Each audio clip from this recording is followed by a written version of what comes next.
দেখি চতুর্দিকে আম ভর্তা, আমের ভর্তা, কাঁচা আমের ভর্তা। গরমের মধ্যে যদি আমের ভর্তা খাওয়া যায় অনেক মজা লাগে।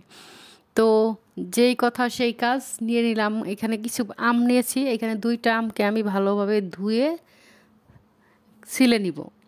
আর কাঁচা মরিচ আর শুকনো মরিচ দিয়ে আম ভর্তাটা বানাবো।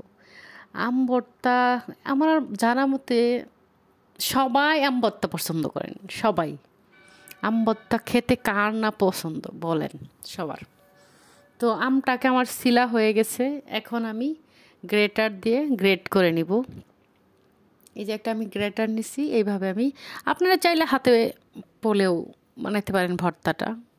তো আমার গ্রেটার দিয়ে আমি গ্রেট করে নিব। আমি মাত্র একজন মানুষ, এই জন্য আমার 2টা আম নিলাম। 2টা আমের ভর্তায় অনেক হয়ে যাবে। বিদেশে একটাই সমস্যা, সেটা হলো আম ভর্তা একা একাই খেতে হয়।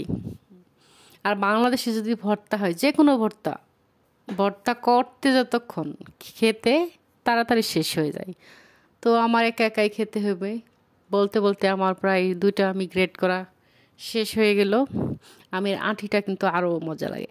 কে কে ছোটোর সময় আঁটির জন্য মানে যুদ্ধ লাগতো, যে আঁটি আমি খাবো, ও বলতো আমি খাবো। আমাদের ফ্রেন্ড সার্কেল বা আমার কাজিনরা এরকম করতাম আমরা, ভালো লাগতো। এখানে আমি শুকনো মরিচ নিয়েছি আর কাঁচা মরিচ নিয়ে 2টার দিয়ে আমি আজকে ভর্তাটা বানাবো। এই জন্য লবণ আর মরিচ 2টা আমি ডলে নিচ্ছি হাতের সাহায্যে, ভেঙে ভেঙে মরিচ দিয়ে।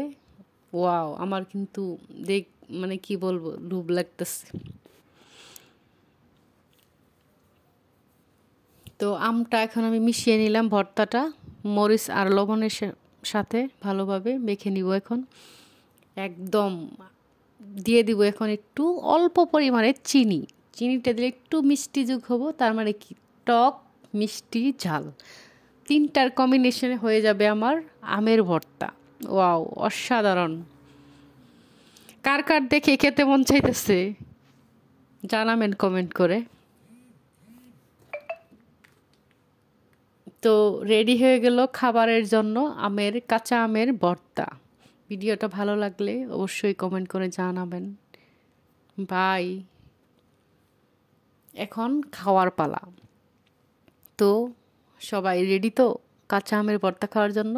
আঁটি কে খাবেন?